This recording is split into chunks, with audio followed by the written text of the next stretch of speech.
Hello everybody. This video will be a little different. Usually I explain stuff using facts and such, but in this video I will just tell you about my opinion on how a socialist country could work.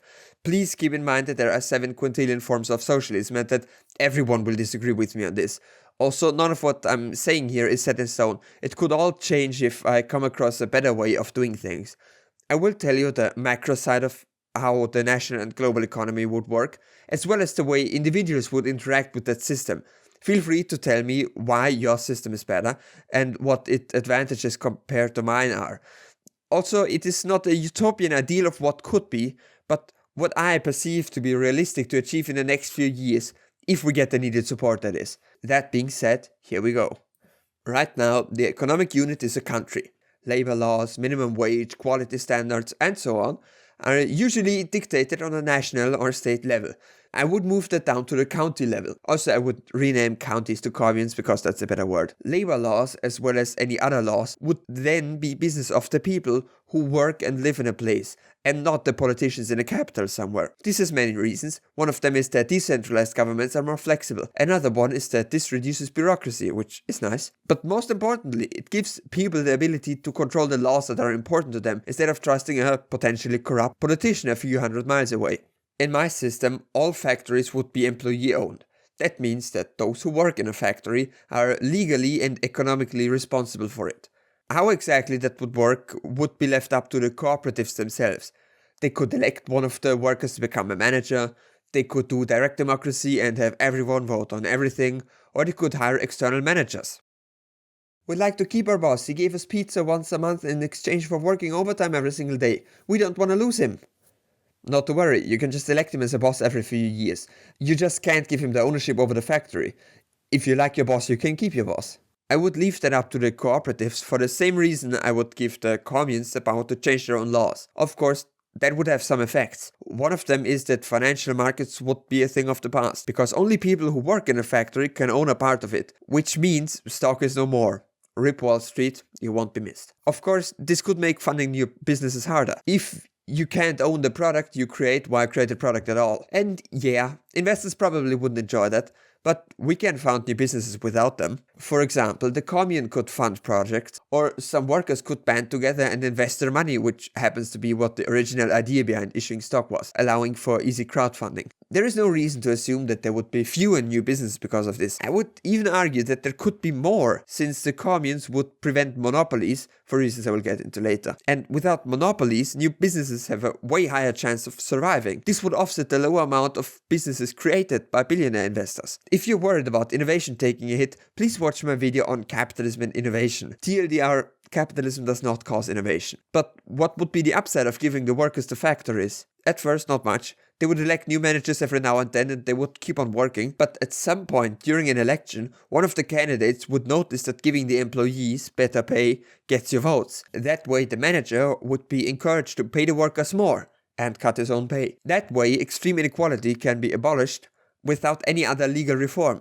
And it's a similar case for automatization. The manager could buy new machines, but instead of firing a bunch of people to maximize profits like a capitalist would, they would reduce everyone's working hours while staying at the same pay. Or they could pay everyone more for working the same time. You see, just giving the factories to the workers helps a great deal.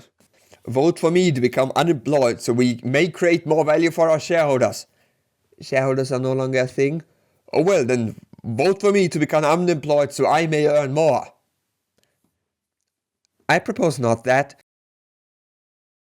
So we have a bunch of factories producing stuff. How does that stuff go to the people? That's where the communes come in again.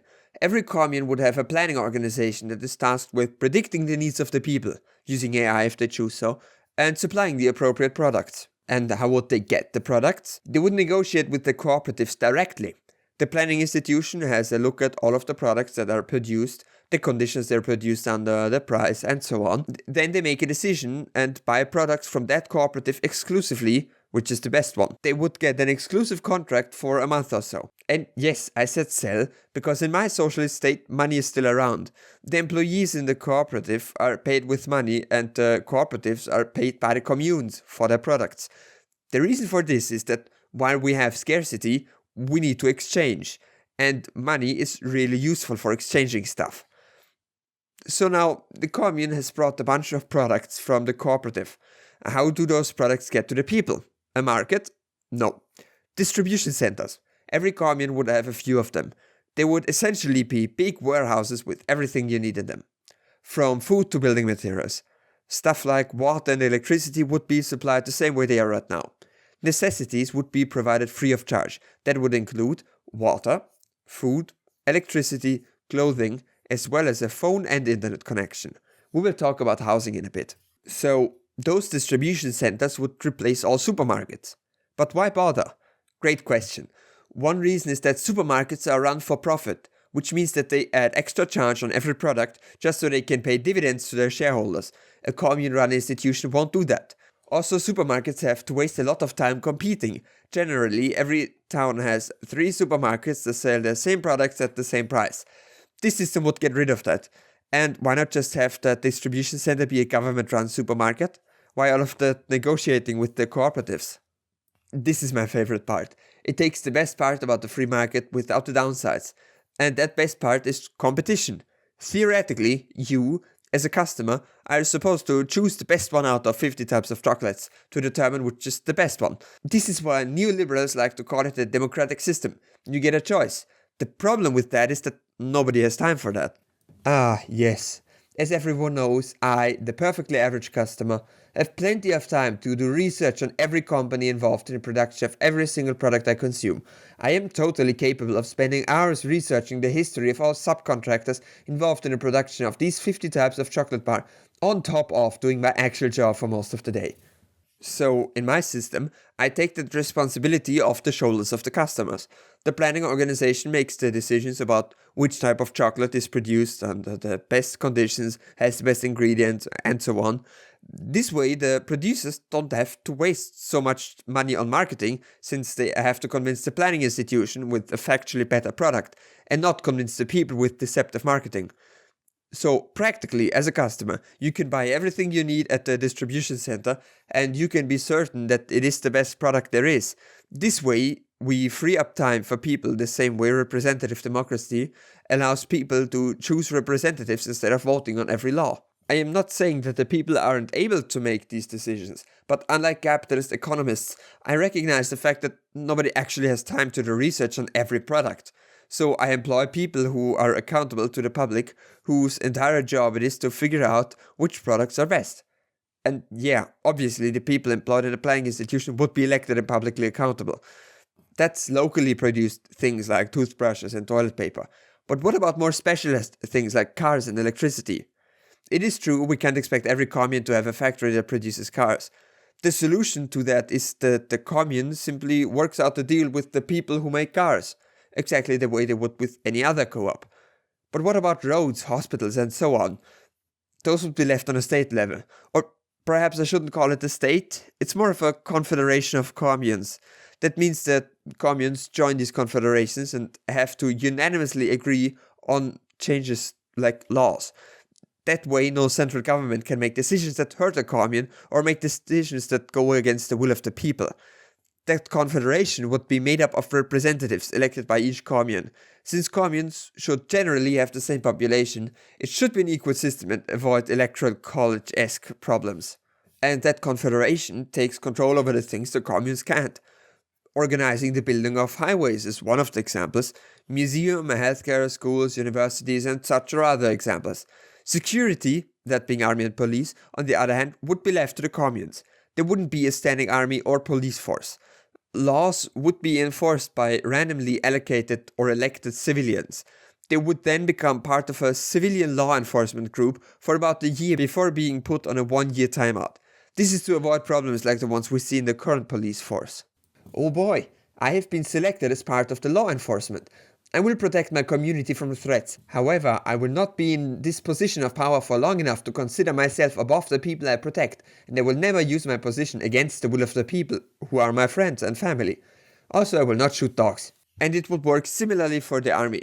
There wouldn't be a standing army, and if there was some outside threat like the Mech army from Encapistan, the people would hopefully voluntarily defend their community.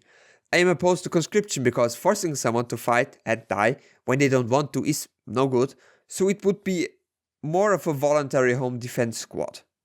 For this, the people would always be armed, sort of like in the US, except with less capitalist indoctrination. This would prevent any future authoritarians or capitalists from taking the means of production from the people again. As for punishment for crime, I have a different approach. I've already discussed how I would enforce laws, but what to do with those who break them? Criminals can be broken down into two groups: the mentally ill and those who are pushed into it by economics. Since my economic system would grant everyone an average life even if they aren't able to get a job, we have already gotten rid of those criminals who do it to survive.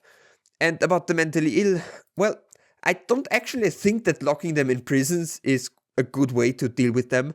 I would prefer offering them the help they need to re-enter society, as everyone else does. That's my drug policy as well, by the way. Basically what Portugal did. Legalize everything and make treatment available for those who want it. In the end, nobody enjoys being an alcoholic or a heroin junkie, so there is no reason to lock them up for it. I would completely change the education system as well. I would change it to a system with mandatory classes like English and the second language, and optional classes like math. That way, kids who want to learn about math can, and we don't waste time trying to teach linear algebra to people who want to become a nurse anyways. Some things I would make mandatory would be medical training, including first aid, and more practical things like what to do if you have food poisoning or a headache, and how to identify the signs of dangerous mental disorders like depression in other people. I think that potentially life-saving things like those should take priority over learning that mitochondria is the powerhouse of the cell. And of course, I would mandatorily teach everyone about the gay agenda to destroy Western civilization using Marxist feminism and climate change research. But really, my ideas for reforming the school system could be their own video.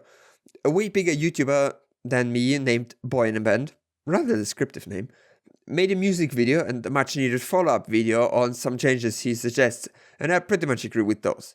But what about housing? I would implement a double system. For one, free public housing. This would be the bare minimum for one person, imagining Soviet-style buildings like these. That way we can eradicate homelessness instantly.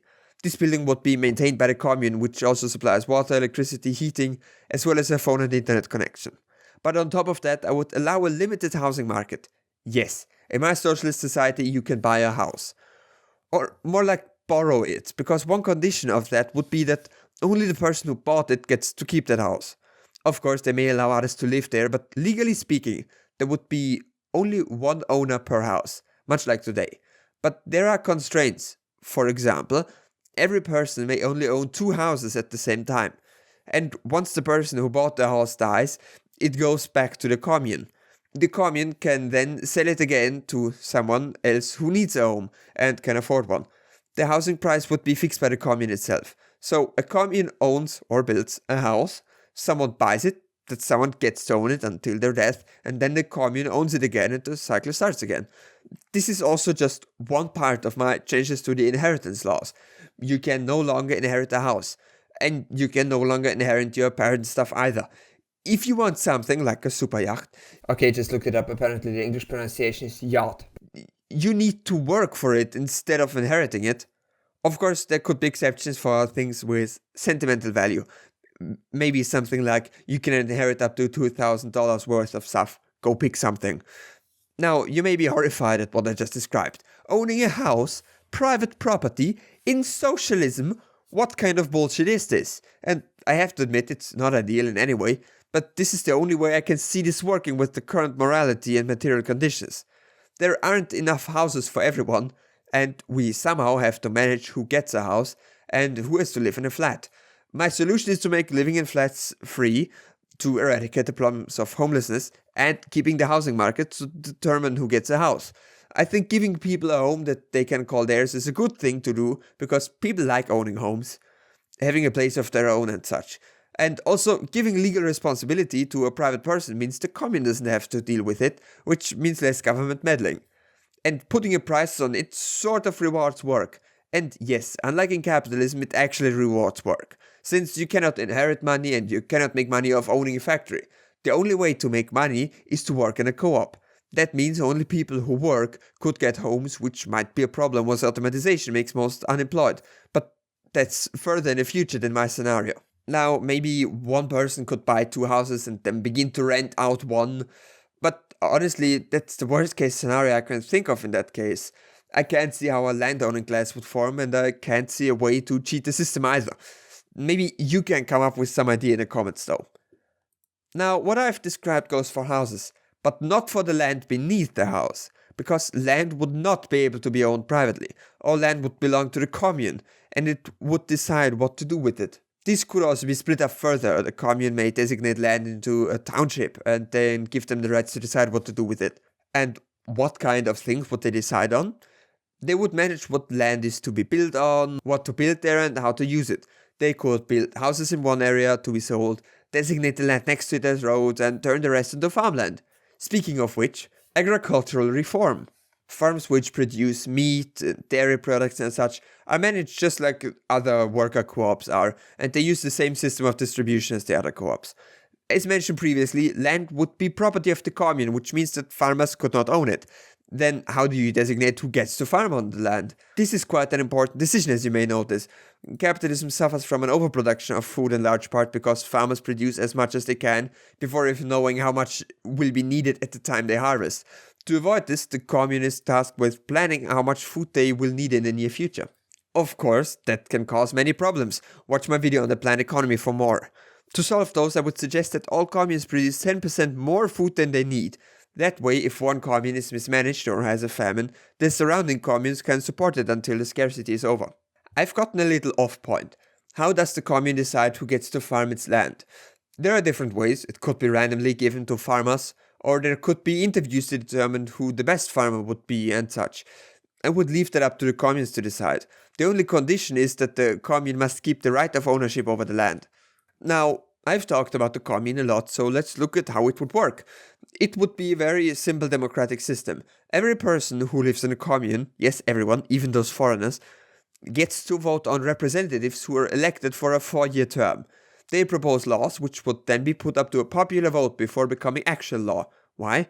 Because most people aren't experts on drafting legal language, so it makes sense to give that job to representatives instead. And I leave the final law up to a popular vote to stop the commune from potentially hurting its people. I would say new laws would need a 2/3 majority to pass. Essentially, the commune would be made up of 3 parts. The local government, which makes laws, the local economic planning center, which is completely separate and elected just as well, and the law enforcement organization, which, as I mentioned before, is staffed with random members of the public. The law enforcement agency is the one who catches criminals. Their punishment, or if they're even guilty, is then decided upon by the people of the community. This means that the judicial system is replaced by a direct democracy, in which the community basically votes on whether they're guilty and what the punishment should be. Now, let's talk about the roads and trains. I previously stated that those would not be business of the commune, but of the confederation. This means that all communes that would be affected by a new rail line or highway would meet up and unanimously come up with the route it should take. If one of the communes opposes it, it would be rejected. That's how confederations work after all. Local roads wouldn't need to be approved though. If a commune wants to build roads in its area, all it would need would be approval by the people who live there. The people would then vote on those plans to approve them or to deny them. Now, that's a lot of elections the people have to take part in, so I suggest one election every month. Then the people would vote on all of the issues that needed voting on. You might think that so much democracy would be bad because of low information voters or something like that. And I have to agree that can be a problem. Certainly nowadays we could not do that because most people don't have the time or energy to deal with so much politics. But if we look at the results co-ops have on working hours, we see a solution. In worker co-ops, the people tend to work fewer hours just because they can afford to, and free time is nice to have. If we go by the hierarchy of needs, people would eventually find the time to look into the issues they're voting on. Now, let's talk about funding, because I've talked about all of the great things the communes would do, but not about how they would pay for it. There are many ways. One of them is the sale of homes, which I've talked about before. The next would be taxes. Yeah, we're gonna need taxes if we want the commune to provide free housing and food for those who need it. I would change up the current tax code though. So, no more sales tax. That's because if you remember, the commune is the one who sells your stuff, and the commune does not need to tax itself. There would be a pretty high tax on profit though, meaning that the co-op that makes a lot of profit and doesn't pay it out to the employees or invest it back into the co-op again would have to pay that to the commune. This would give most of the GDP to the state. Keep in mind that all of the money that right now goes to private investors would go directly to the commune. All of those millions and billions Apple, Google, Amazon and Samsung make would go to the people. There could also be a progressive income tax for workers if the revenue from other sources isn't enough. Meaning maybe up to $2,000 a month you don't pay tax, everything above that is taxed at 20%, something like that. And after $5,000 you pay 50%, and at $10,000 you pay 100% tax, which would be maximum wage. This way a highly profitable business won't create a new class of super rich people. This progressive system, by the way, means that the first $2,000 you make are always tax-free. The $3,000 after that are always taxed at 20% and so on. Your original $2,000 would never be taxed, which is because that's sort of where I envision the minimum wage. Of course, minimum wage laws are left to the communes, so I won't specify that. Matter of fact, taxation is also left to the communes, and they can decide on how to make the money they need. They could just add 50% to every price in the distribution center and use that revenue to pay for everything. They could also add a tax to automatization, which would mean that as the economy becomes more automated, the commune has more money to distribute to those who can no longer find work because of the automatization. Oh, and the Confederation would only have as much funding as the communes give it. It wouldn't have the authority to force taxes upon anyone. And that's my system. What do you think? It's rather decentralized. The most powerful single person in the system is the person who represents the commune in the Confederation, and they can be called back by the commune at any point. So this was a look at what a socialist world could look like. I think I touched upon every important topic. Please keep in mind that this is no utopia. It's not supposed to be one. It's supposed to be a tangible goal to work towards in the near future. Many of those things would even be possible with reform rather than revolution. Also, keep in mind that this is just my opinion and can change quickly. A well-placed comment explaining an alternative way to distribute housing could easily change my mind.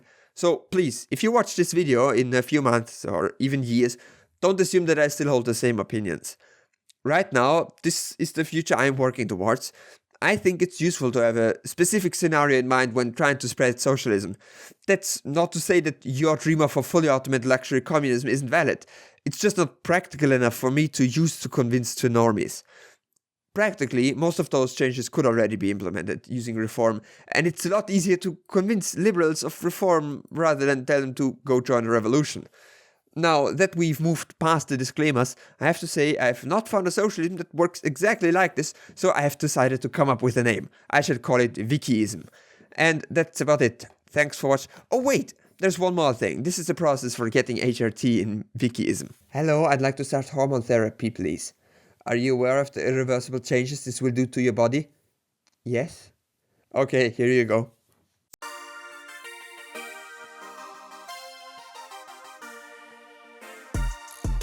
Hey guys, remember to join my subreddit, which apparently I have because someone created one for me and added me as a mod. Also follow me on Twitter and, subscribe and such. Special thanks to all of my patrons and a very special thanks to Aaron J. Patton for your generous donation.